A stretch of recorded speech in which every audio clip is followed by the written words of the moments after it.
welcome to another episode of Magic the Amateuring. I'm one of your hosts, Maria, reporting live from, as aforementioned, sunny Hawaii, paradise of the land where birds eat out of your hand and waterfalls are what you shower in. Hey everybody, this is Meghan. Welcome. I'm recording from Minnesota. It's nighttime. Oh. Just rode my bike home in the dark. It was cold and I didn't bring mittens. All right. So Meghan, how are you doing? How are you doing? I'm good. I'm good, It's good. Things are good.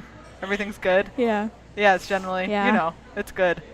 Yeah, mittens, huh? Mittens, yeah. Did I hear that word? Who doesn't love some good, fall weather? Fall's great.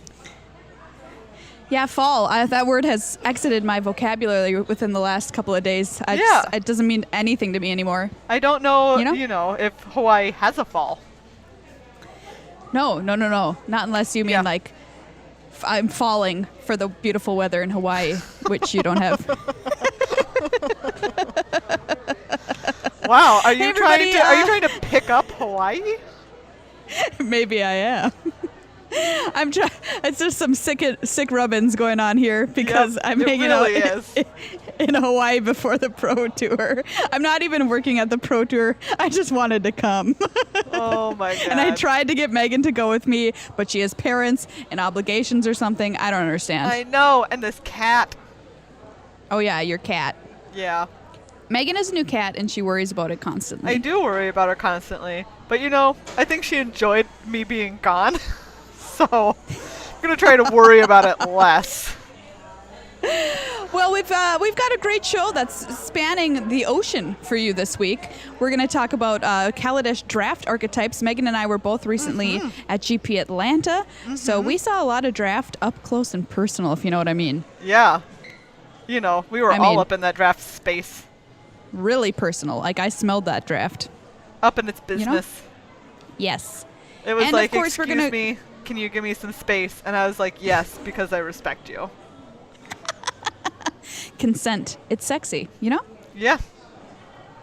We're also going to do a little bit of a deeper dive to talk a little bit more about GP Atlanta and kind of do a Pro Tour preview ahead of Pro Tour Kaladesh down here in Honolulu, which will be cool. And we've got a Flavor Text Theater coming your way as well. That's right. We don't know what it is yet, but it'll be something. This show is spanning like 3 or 4 time zones. 4, I don't even know. What time is it? Yeah, there? 4. Did it just it's turn like 5? 5. Oh, it's 5 time zones. What? I know. Wow. That's crazy. You're way out there. I am. You can see this lovely pool scene behind me if you're watching on Tulare Community College. The frolicking and the palm trees, they're real. Oh, boy. Today I gave a fish a high five in a coral reef. Damn it. I didn't touch the wildlife. It was a joke. Or was it? Or did I find Nemo? Anyway, before we start the show, we have to say thank you to a few people, and a few of those people are you. Thank you so much if you support the show on patreon.com/MTAcast. You make the show possible, and we've had a few new patrons this month already, and we're ever so grateful for everyone who's joined. And if you are a patron, you get a chance to win some sweet prizes through our Flavor Text Theater segments on the show. We crack some packs. We send the rares off to both somebody who's just joined this month and somebody who's been a patron for any amount of time at all. That's right. We sometimes also throw cool other prizes in. Like this month, we have in the general drawing a playmat and playmat bag. It's pretty sweet. From original or classic Magic tokens. Classic art tokens. Yeah, so join up and become part of the less than 1% family. We also have to say thank you to cardkingdom.com/MTAcast. Head over there to buy all your singles. The Pro Tour's coming up, Meghan, as we said, and you don't want to be left behind with the janky deck. That's all I have to say. How many copies of Smuggler's Copter do you have? Go get them now. Right now. Is it 20? Because it should probably be 20. It should be 20. You're going to play it in every deck. For forever. So true. So true. Very true. It's and very, Card very Kingdom true. is a ships their cards really fast, and they have super great customer service. So they're an amazing place to buy your singles as you're getting ready for the new standard season. Absolutely. Do you like this hula dance I'm doing, Megan? No. It's not a hula dance. It looked more like a sick robot. Do you want to see me hula dance? Yeah, I do. It's the hula hoop. I'm hula hooping. Oh, it's really good. You look like one of those hula ladies that's on the front of my car. Literally, I'm just pretending as if I'm in a hula hoop. We both just look like really bad robots. That's the story of our life, Megan. Story of our life. For the noobs, Kaladesh draft archetypes. Ooh. Guess what, everybody? Kaladesh is in full swing, and I bet your drafting is just the thing that you need to do because it's awesome. I've had a lot of fun drafting this set so far. How about you, Megan? I've had a great time. How much are you drafting Kaladesh? It's not enough. You should be drafting it more.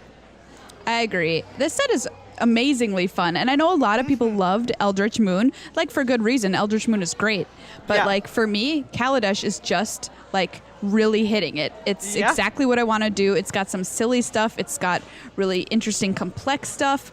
Yeah, Kaladesh has been a winner for me all around. Yeah, it's the jam so far, man.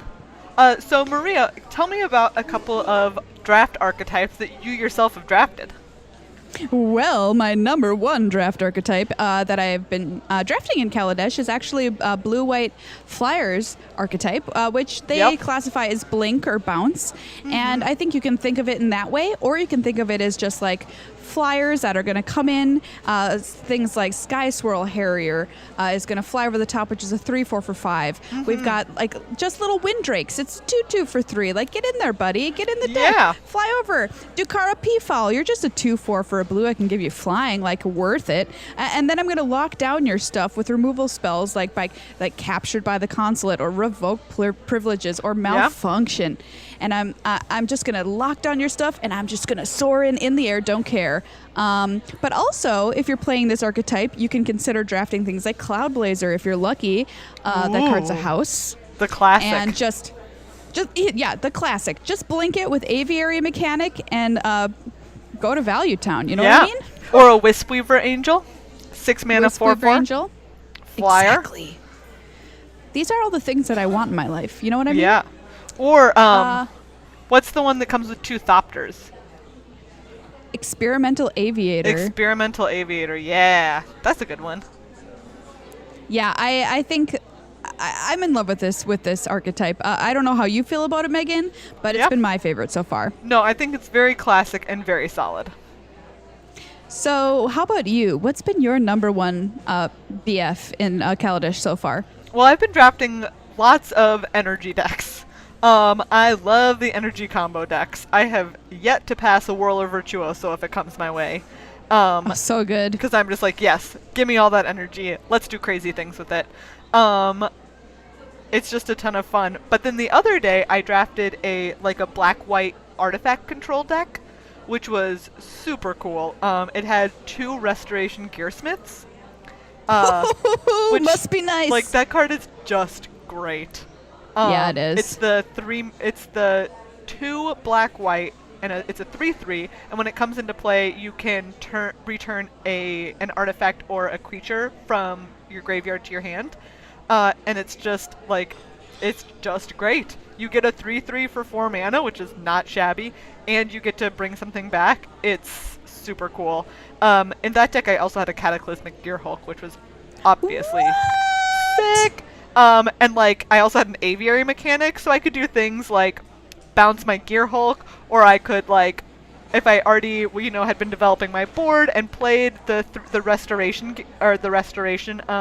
Gearsmith, I could bounce it with an Aviary Mechanic and then play my Cataclysmic Gearhulk and kill a bunch of stuff and then play my Restoration Gearsmith and get stuff back. It was great. That's just evil, man. It was really good. It's important to talk about archetypes in draft too, beyond just this current format. and also relevant in Kaladesh itself, because like if you're aware of them going into your draft, not that you have to do these sorts of things. You can experiment, you can get weird, but it'll help give your draft a direction if you're the kind of person that wants that sort of thing. Yeah. So another. If there's a lot of synergies in a draft format, it can help make your deck more powerful if those synergies are pretty pushed. So for instance, like something like the blue-white blink is going to be, obviously blue-white flyers is very classic, and there's a lot of ways that it's always going to be good because you can just fly over and usually, get in lethal damage. While your opponent is kind of trying to like muddle through on the ground. But if you're, thinking about the synergies in Kaladesh specific to that archetype, then you can end up with an even more powerful deck because you can be thinking about stuff like, if I pick up an experimental aviator, I'm going to want to also pick up some of the blink and bounce stuff because then I can just make more Thopters. Or if I have a Cloud Blazer, I'm going to want to blink and bounce things. So. Precisely.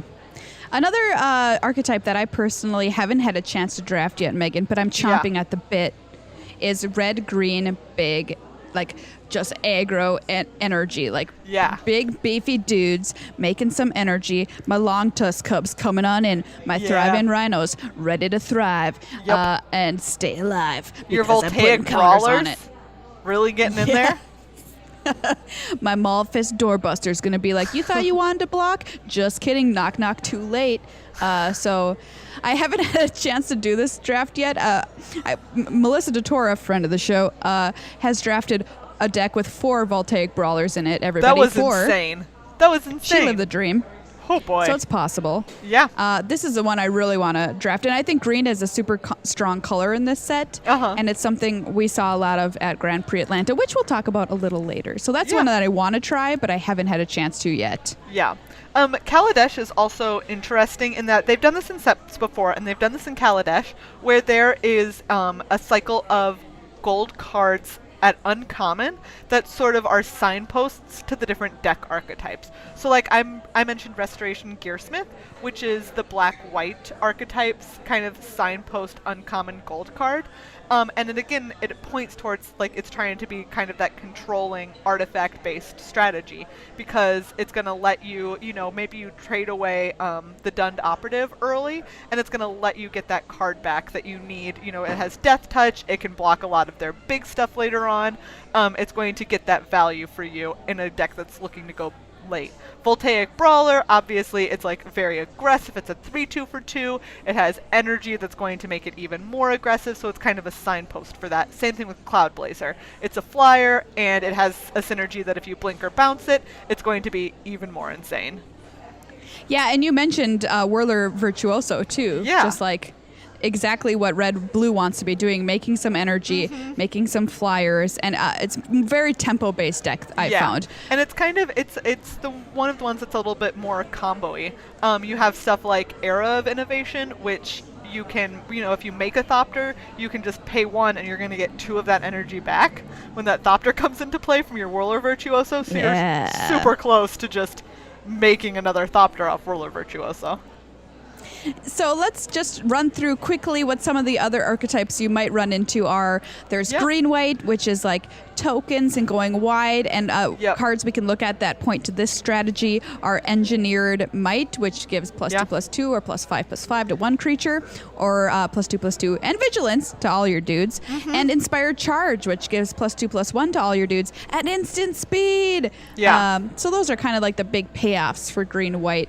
Red-black, Artifact Aggro, which we see in Standard now, apparently, is good enough. If it's good enough for Standard, it's good enough for Draft. Excuse me, I have a delivery, Megan. I'm just going to need to pause for a second. A delivery is... Oh my God! Is this an absurd drink? Am I about to see you get past, like, just the most absurd, like...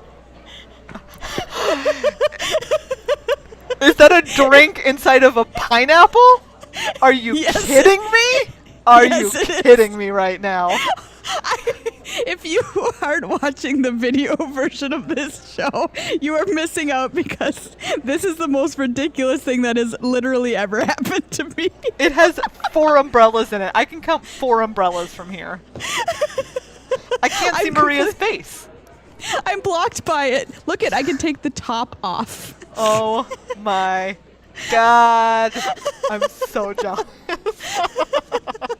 Megan, I'm going to send you one in the mail, okay? Sounds good. That is some alcohol. Okay, I'm going to try and keep this in the shot as I drink it. Perfect. Just for fun. Yep. So we were in Where were we? Archetypes. The red-black unlicensed disintegration, which obviously is a great removal spell that also deals some damage to the face. Red-white vehicles. You aggro. veteran motorist is a signpost for this deck, but so is Depala. She's a great dwarf pilot. Both of them want to pilot your vehicles, so draft some vehicles, draft these dudes, put them in the vehicles, and hit the gas. As do the uncommons Gear Shift Ace and Speedway Fanatic. I think that Speedway Fanatic especially is like, veteran motorist is obviously very good, but Speedway Fanatic at this point, the way I've seen it, is almost better in that deck. Playing something like that on 2 and then Renegade Freighter on 3, like I think that deck is nearly unbeatable if someone attacks you with the Renegade Freighter on 3 because that Speedway Fanatic gave it haste. It's just gross.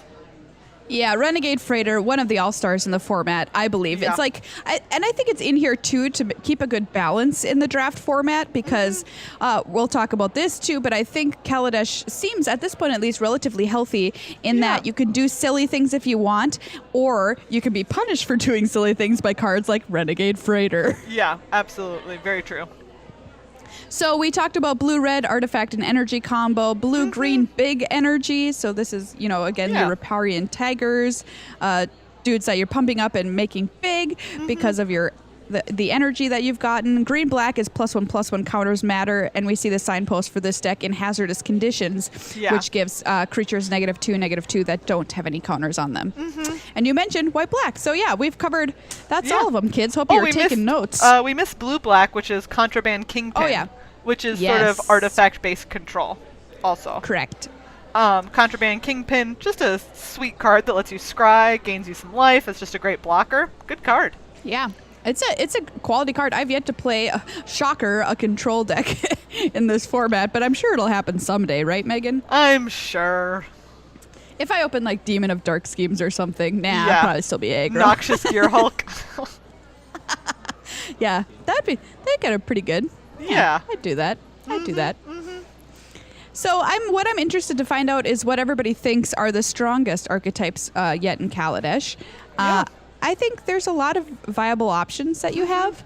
Some colors I think are stronger than others. I think some people are saying the blue commons are kind of not as powerful as, say, green, for example. Yeah. But I found that they do have good serviceable cards. They're a good support color, is the way I would put it. So I don't know. That's just my initial thoughts. If you guys have any thoughts, please tweet at us at MtA Cast. I would like to know in our non-scientific study what you think. I've also, we've talked here a lot about the synergies that are going on in Kaladesh Draft and the archetypes, but I think it was also Frank Karsten at GP Atlanta who was saying he's also just been drafting a lot of just like, basic good draft decks where it's like, you're going to keep your creature count, you're going to prioritize bombs, removal, evasion, the classic, like a good curve. And he's been doing really well with those too. So Kaladesh, while it does have all of these synergies available to it, does also sound like it might be a format where if you're just, using good basic draft principles, it's going to be able to get you pretty far too. Yep, I think that's totally true and completely accurate. Frank Karsten, smart man. Like scary smart. Yeah. It's so funny because even in real life, he will still approach it with like a magic mindset and call things optimal or suboptimal. I feel like that's a lot of Magic players. That's true. GP Atlanta Retrospective. We're getting retro and we're going back to last weekend when Grand Prix Atlanta was lighting up the southern coast, playing Kaladesh Limited for the first time in a competitive environment. Grand Prix Atlanta. That's right, everybody. We're getting real old school by traveling back in time 4 days from today.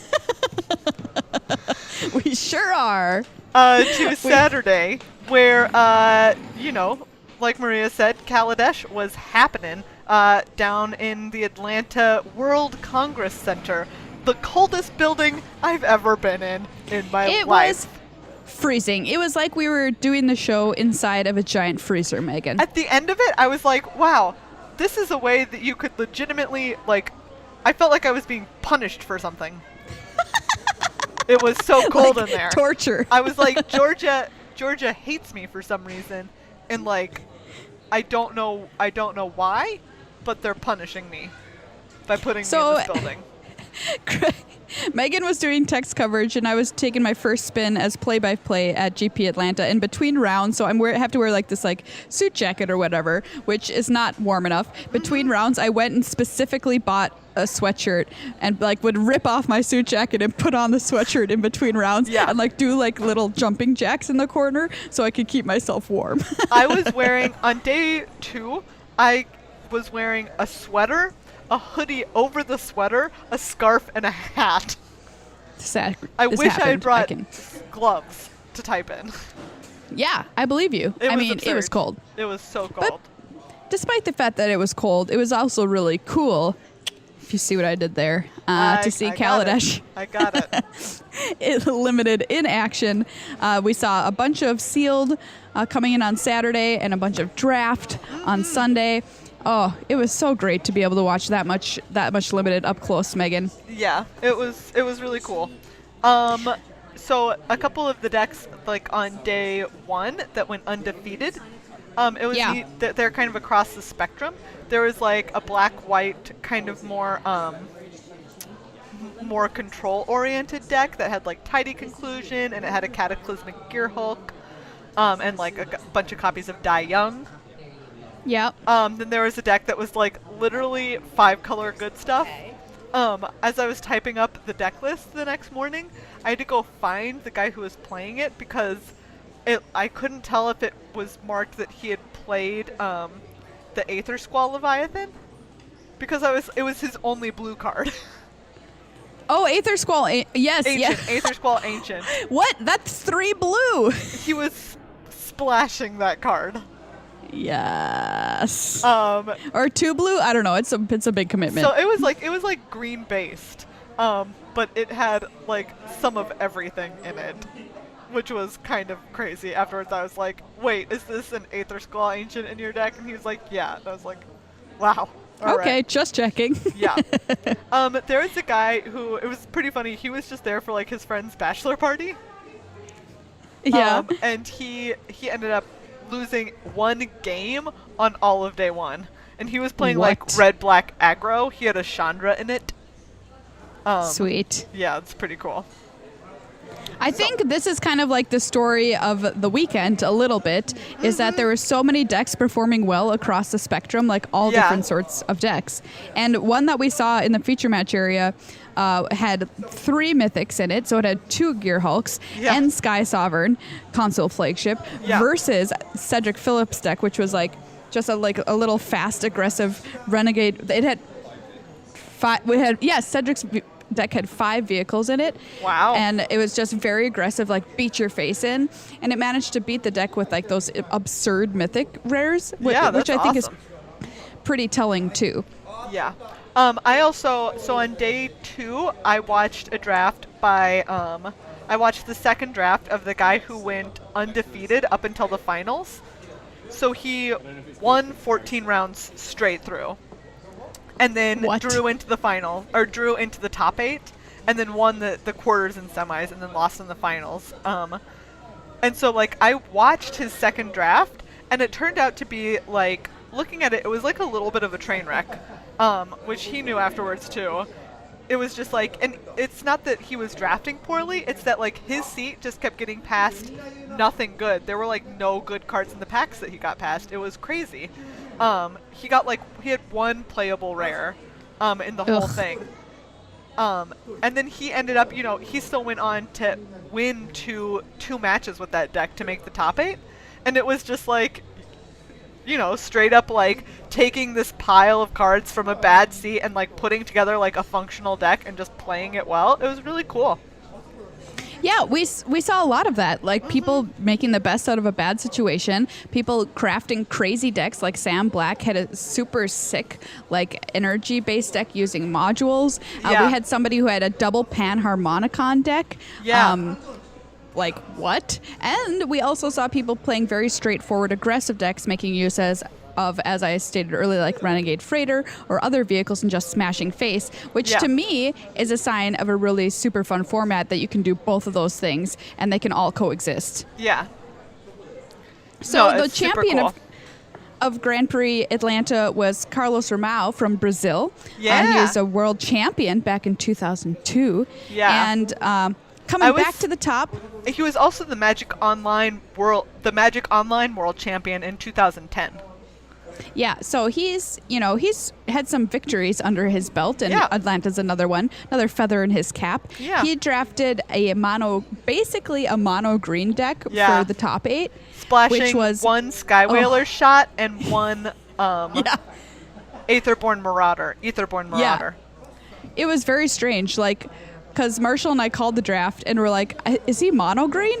I think he's mono green. And then we found out that nobody else at the table, had drafted green. So he was the only green drafter. Yeah. And he got like almost a last pick Pima Outrider, which is a good sign that that's happening. But then we noticed that he put in revoked privileges in Aetherborn Marauder, and we're just like, why? But hey, no questions asked. You won the GP. It wasn't revoke privileges. It was Skywhaler shot. Oh yeah, Skywhaler shot. So yeah. So I guess why not? He managed to take it home. Yeah. What was really crazy in the finals is that like game 2, which is the one where he had like his most insane start. It was like turn 2 Sage of Shiloh's Claim, which is fine, but then turn 3 Long Tusk Cub with like all this energy, and then turn 4 Bristling Hydra. Yeah. Which is just an insane start. That's the game of the finals that he ended up losing to like flyer, random blocker, inspired charge. Yeah. Which was really cool.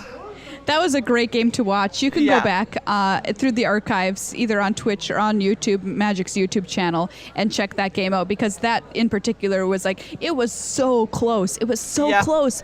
And the way that his opponent, Cash Turner, was playing was pretty brilliant in order to eke out a win against that awesome start from Ramao. So yeah, it was really cool. Recommend. Cash Turner was the player that I was talking about that like he had the really rough draft and then managed to make 2 wins out of it. So, yeah, definitely the player like good at getting out of a tight spot.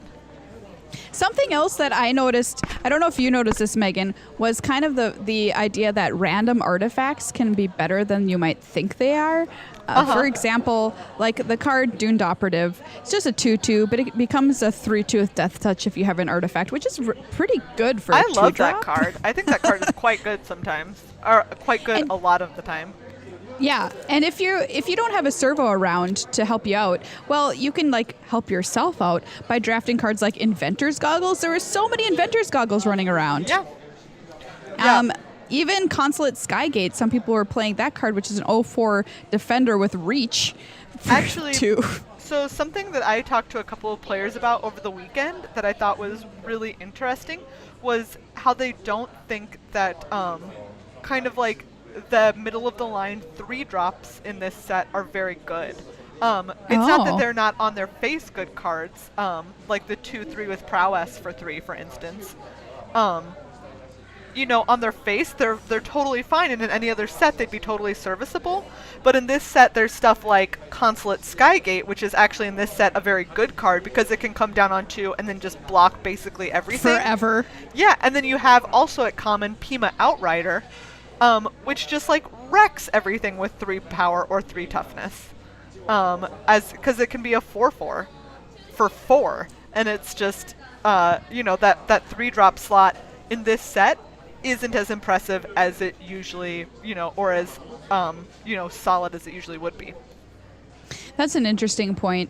I think, too, I kept asking people, would you pack one, pick one, a Cloud Blazer? And most people were like, all day, every day I'd do that. Yeah. And it's a gold card, Yeah. It's like that good. I also think people are, like in this set, like, cards being gold, people have just been like, I'll splash that. Yeah, we have cards like Prophetic Prism, which is another like cheap little artifact that's was kind of a little bit of the star of the weekend, along with Attuned with the Ether. I found everybody was playing that. Yeah, that card has gone from like wheeling the table to like I'll pick that. Like yes, please, second pick. Yep. No big deal. Not a big deal. Anyway. Yeah, so I don't know. It was just a great weekend overall. Yeah. Meghan, did you have any like favorite moments of the tournament? Let's see. Oh, I was excited. So those of you who have watched Enter the Battlefield, will remember the story, or maybe you've just heard about it, of Chris Pikula, who like back in the day barely missed making the Hall of Fame on votes. And then because of the way the qualifications work, he like lost his eligibility, and he's kind of been chasing like this pro point that he needs to get back on the ballot, and he earned it this weekend, which is super cool. Yeah, that was super cool. That was awesome. Congrats to him. And if you haven't checked out Enter the Battlefield, what are you doing with your life? Get on Netflix and watch it with your mom. A highlight of the weekend for me was obviously being able to do play-by-play, and I want to give a big thank you to Marshall for being so awesome in the booth and like helping me look good, basically, because he knows his stuff and he's been doing it for a long time. And LSV and Gabby and Tim also helped me prepare for this, and big thank you to all of them, because it was just like one of the most fun things that I've ever had the privilege to be able to do. And I want to say thank you to everybody who sent a nice message of support, and hopefully we'll be back in the booth soon and be able to do some more of it. So thanks everybody, it meant a lot.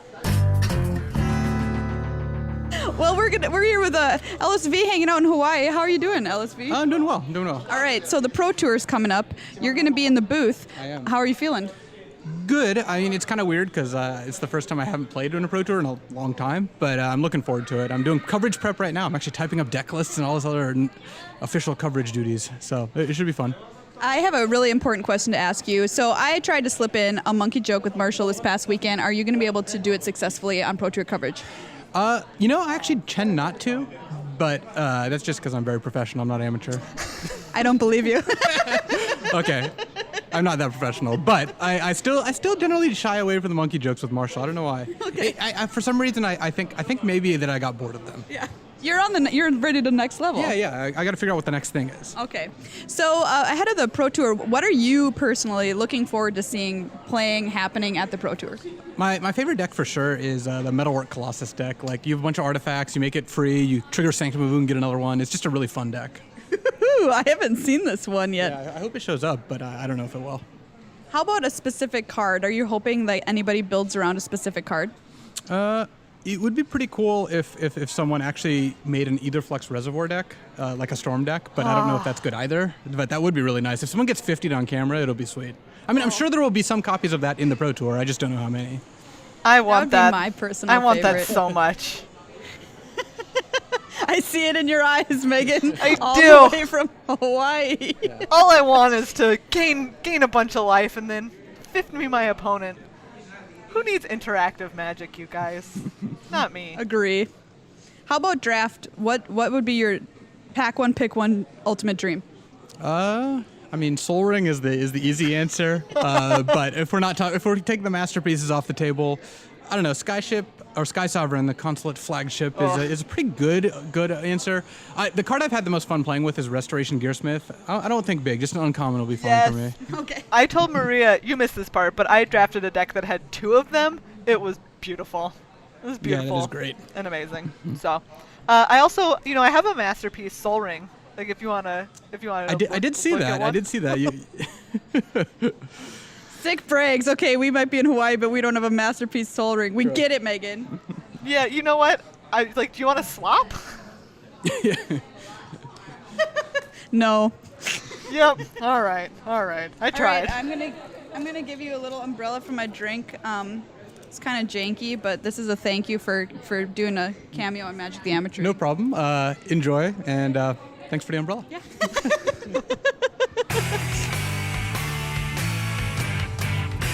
Tim Willoughby joining me now here in the pineapple booth, as it were. The Pineapple Lounge? Yeah, the Pineapple Lounge. Oh, that's a great name for it. So Tim, you're going to be in the booth. Pineapple Lounge. Do you know the name of the drink that's in there? It's the Blue Hawaii. The Blue Hawaii. You don't have a reason to be blue. I'm blue. Oh, I'm so lonely. Come to Hawaii, Meghan. Anyway, Tim, you're in the booth this weekend. Yes, I am. It's going to be great. It's going to be so much fun. I'm really enjoying this format, and I'm looking forward to seeing the crazy decks the people bring. What are you most looking forward to see if you had your choice of any crazy deck to see? So I was thinking about this last night. What I want to see someone do is use the Blue Gear Hulk, Torrential Gear Hulk, and then use it to cast like a million spells from the graveyard. So Healy's Artistry to copy it, and then just go absolutely loopy with just casting a zillion spells from the graveyard. That sounds like something Meghan might like to do. I would really like to do that. That sounds pretty good to me. How about draft? How are you feeling about what you want to see happen in draft? I like the fact that aggressive decks are good, but I also really like the fact that silly decks are awesome. As we speak, I'm playing a ridiculous red-blue silly deck with 3 Vuela Virtuosos, and it's great. Okay, and are you also running that Aetherstorm Rock? No, that one's in the sideboard. Oh, Okay. sick. But both electrostatic pummelers are very much in the main deck. Oh, that's awesome. And you have a Pia Nalar. I do, who pumps electrostatic pummeler. Whirler Virtuoso. Top. I've already got one in hand. And you bottomed it? Oh, you need an island. Okay, never I have mind. one in hand anyway. I have 3. It's the best thing ever. These signposts are very, very clear.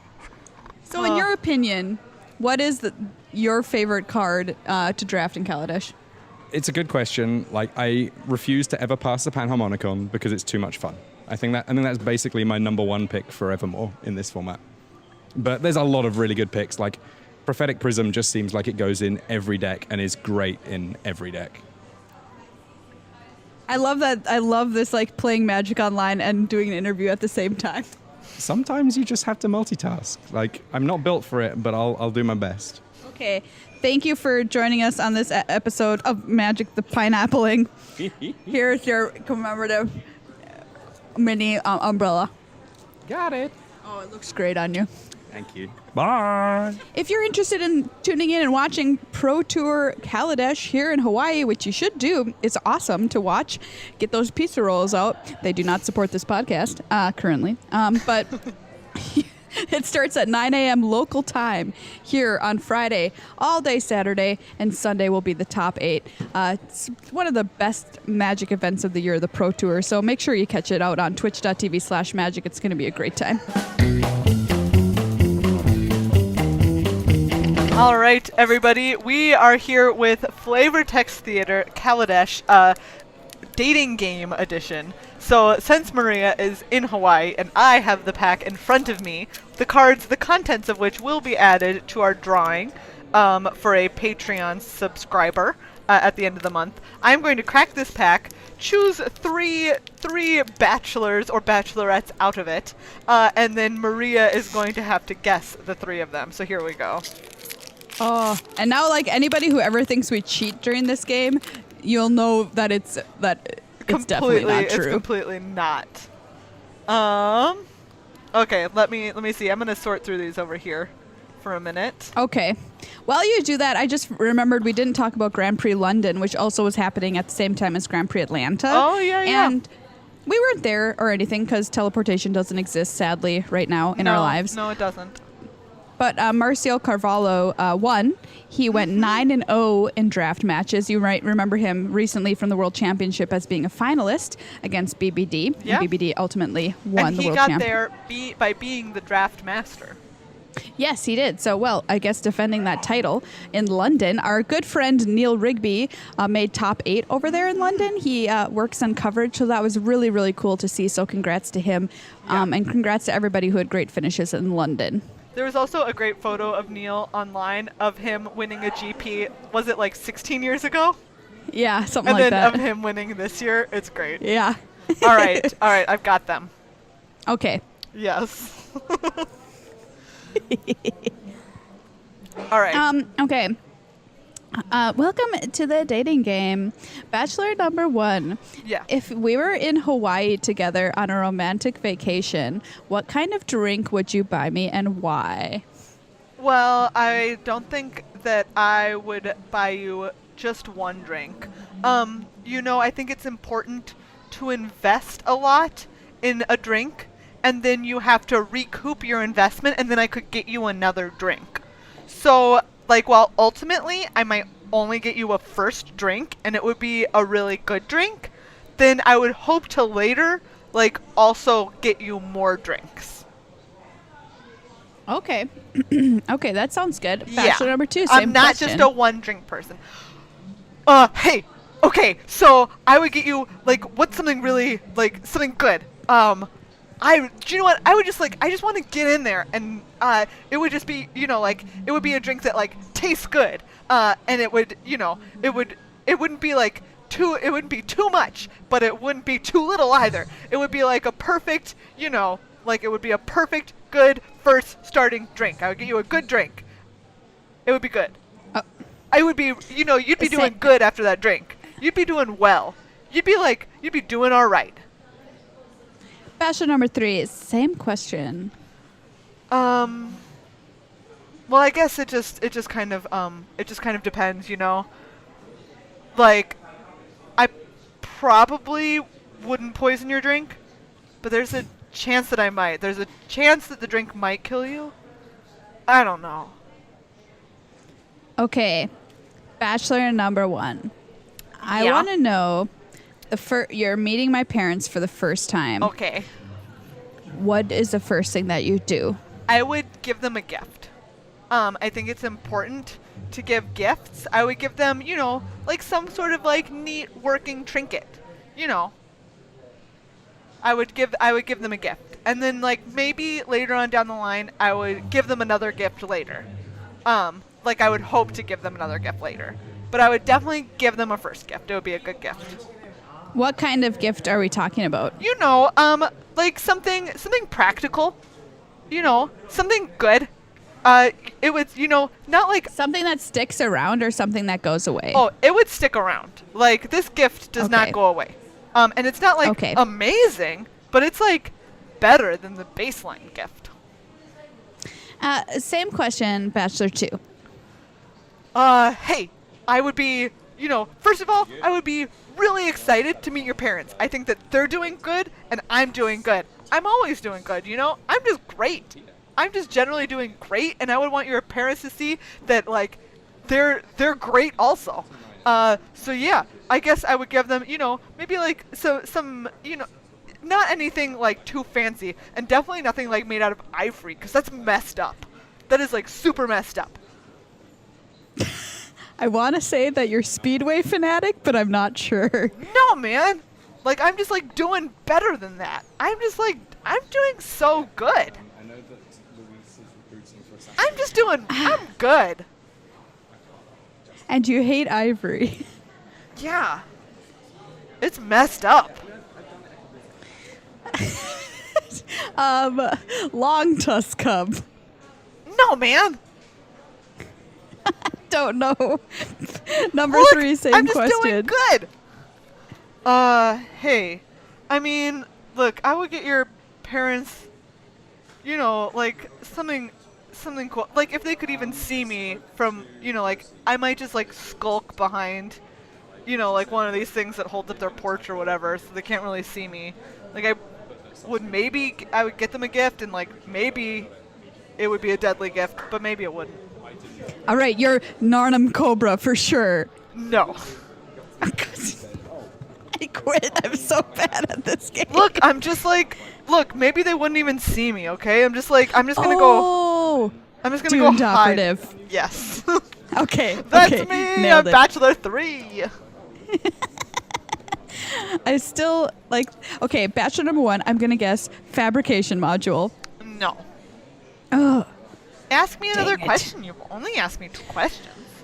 Okay. Bachelor number 1. What kind of swimsuit would you wear if we're hopping in the gigantic pool behind me? Well, let me see. Like it would be practical, you know.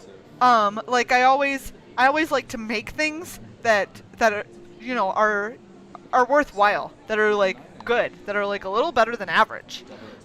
So I would wear, you know, something that lets me still, like I would probably swim laps while I was in there. Cause I've got energy.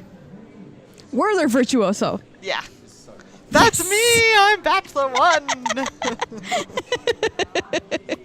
Bachelor 2. Yeah. Let's guess. Okay, Bachelor 2. Yes. I'm gonna guess Bastion Mastodon. No. Okay. Question. What? Let's see. What Okay. if you were a type of hamburger? What toppings would you have? Okay. Like if I were a hamburger, man, whatever just makes like a good burger, you know? Like what would make like a burger that's just like doing well? I guess just like all of the like it's like really normal. It's like just a good burger. What's a good burger? That's like doing really well. You know, just a regular, I guess it'd just be like a burger with like some ketchup and some pickles, man. Like a bun. Like maybe a slice of tomato. And then eventually, like maybe after you take your first bite, you could add more to me. Like you could add This pickle. is why I guessed long tusk cup. Look, you could like add more to me. But like, yeah. Like after you've already gotten, you're like going to get your first bite in, and then you add something. Like, Driving rhino. yes. Yes. Yes. I was so close. I should have He's guessed just that one doing was really easy. well. He's just doing Yes. really well. Today we saw a sea turtle, and somebody asked me if it was thriving, and I was like, you know what? I said before that no turtle has ever thrived, and I think I was wrong because that turtle looks like he's thriving. Look, there's also this is the rare paradoxical outcome. Ooh, excellent. Well, you can Yeah. brew up a silly ether flux reservoir deck if you have that Yeah. card. So that's going in the pool for our Patreon supporters.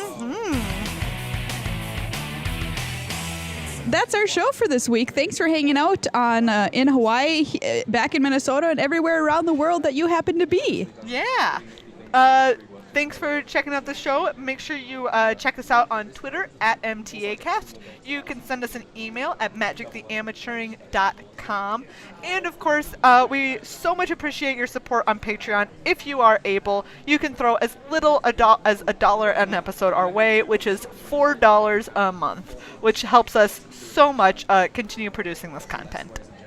And a thank you, of course, to our sponsor, Card Kingdom, for being an amazing place to buy your singles and trade in your cards for draft packs, whatever the heck you want to do. CardKingdom.com/MTAcast. Use that link because then they know we sent you. Yeah.